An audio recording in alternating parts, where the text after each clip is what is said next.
Gauteng Education MEC Matome Chiloane has expressed sadness over the rape and murder of a grade 7 Echibini Junior Secondary School pupil at Soshanguve in Tshwane. The department says the gruesome incident happened at the home of the girl pupil while she was asleep. Joining us now for more details and clarity is Gauteng Education spokesperson Steve Mabona. Steve, appreciate your time this evening. Obviously, very, very sad developments. Just how much information does the department have around this rather grotesque incident? Good evening, look, it's quite sad. It's a very sad incident that occurred in one of our schools in Soshanguve. We know that now it's a recess, so we will want to call upon parents to make sure that we take care of our children. It's quite a sad incident, really. What we know is that the perpetrator accessed the home through, the window, and we are informed that he then violated the child up until the child was strangled to death. So it's quite a sad incident that occurred, and we just want to call upon law enforcement agencies to work tirelessly and make sure that we bring the perpetrator to book. So let's talk about the support that the Gauteng Education Department might be giving to that family at this difficult time. Now, we received the news today, so definitely our officials will be visiting the home, tomorrow, just to garner more information on how the family is going to be preparing. And as you will know, that schools are in recess, quite difficult to also, facilitate any support that will be coming from school. So our psycho support will be reaching out to the family as the officials will be visiting the family tomorrow, and they will have more information on what are other things that we really need to look at in terms of supporting the family. Now, as a department, do you have a standard means of operating when such issues occur? Because obviously this does not happen on school property, but as a department and as a responsible citizen, you are doing all you can to assist the family. Well, the psycho support team will always be available to assist, but will take cue from the family. Will normally will be guided by what the family need, because to a certain extent, some families wouldn't probably say the support is ready, but then they will not be ready to probably take, the support at that time. They will say, we are still probably in a mourning, period. Let rather the officials come maybe next week or so. Normally we are guided by the family and how strong the family is, and families are different. There are those that will need that support immediately. There are some that will say, just give us space a bit. We will indicate when we need you. So our officials will always be guided by the needs of a family, but always available to assist. Will there be any form of psychosocial support that's given to pupils at Echibini Junior Secondary School when the term does open in the new year? Because I'd imagine that some of her friends will only hear of the news then, or will still be traumatized even at that point. No, definitely. That is standard. We normally do it at all times without fail. So we will continue to do that, and we will not stop now.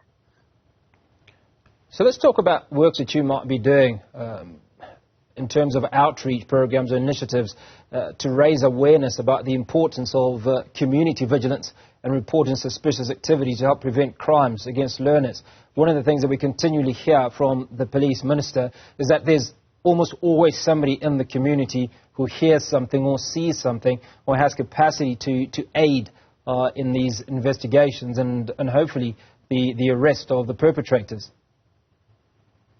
No, you're correct. I mean, definitely we'll call upon members of the community to assist the police and try to, find the perpetrator. What we are quite aware of is that there are cameras around that area, and there's a video footage that we are told that, some perpetrator was seen, accessing that house through climbing a wall and all that. So probably police have an indication on where they need to focus on and try to, find, the perpetrator. But we'll leave that to them to do their work without us, interfering in that space. But there are some leads that they can follow, and we are hopeful that even members of the community who might have seen something, they need to reach out to the police and assist and then provide them with that information so that the police work can be easy. Steve, appreciate the work that the department and yourself are doing at the sad passing of this Echibini Junior Secondary learner. But I'd like to switch focus a little and look at late applications. How's the Gauteng Department of Education addressing concerns from parents dissatisfied with placement offers, and what measures are in place to ensure fair and transparent allocation of school placements? You will know that today we opened the system for late registration, and by around 4 o'clock or so, we recorded over 5,700, late applications. And that will mean that all those applicants are placed now. They do have schools. Because once you access the system during this period, you just then click to a school that is available and you're automatically placed. So there's no need for you to wait for a placement period. There's no need for you to wait to upload documents. You just click the school and you are placed, and you know that in January, you then have a responsibility to submit those documents at a school that you would have applied to. And we also recorded, objections and appeals. We committed that all those appeals will be finalized. Out of over 2,000 that we have received, we have already finalized just about 1,700. So it's a few of those that we need to finalize. And we can assure parents that by the time we open schools, those appeals would have been attended to. So we just want to say parents need to make sure that they check the documents and go to the schools that they would have been afforded that space. Are you concerned, though, with the number of late submissions? I mean, 5,700 is quite a sum. How do you deal with it in the future? Because ideally, you don't want this number of late submissions. Is it a problem with the system, with the department? Is it just parents that are slow in addressing or submitting their applications on time? No, we are not worried, because looking at the number, it's quite comforting. Because, ordinarily, you will be looking at about 40,000 odd that will come in January. So that will be worrisome. So for us to alleviate that pressure, we then decided to open the system now so that parents can start with the process of applying now.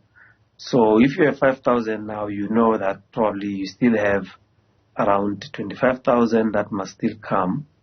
We know that by first and second week of January, you will then see the numbers will increase drastically, because there are those that would have changed, circumstances, parents wanting to come to Gauteng, and those that are sure that they want to still, continue applying in the same areas, they will then apply.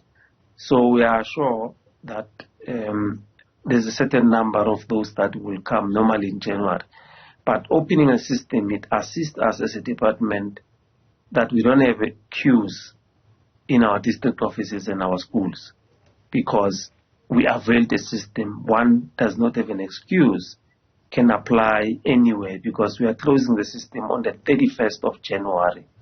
So that makes our life very easy as a department, because we will be in a position to process those applications, as they come.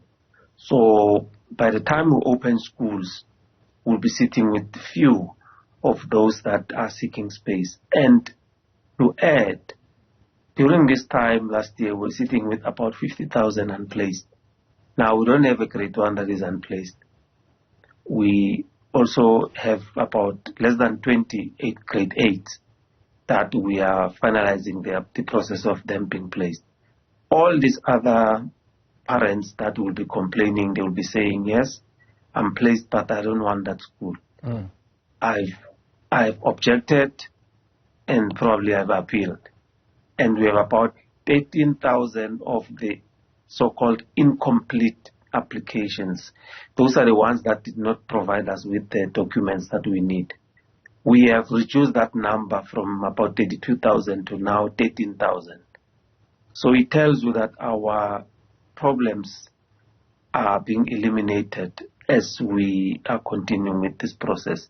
But we are augmenting our process by making sure that we avail more mobile units, also the satellite schools that we are going to be opening, and the schools that are given money to build more classes.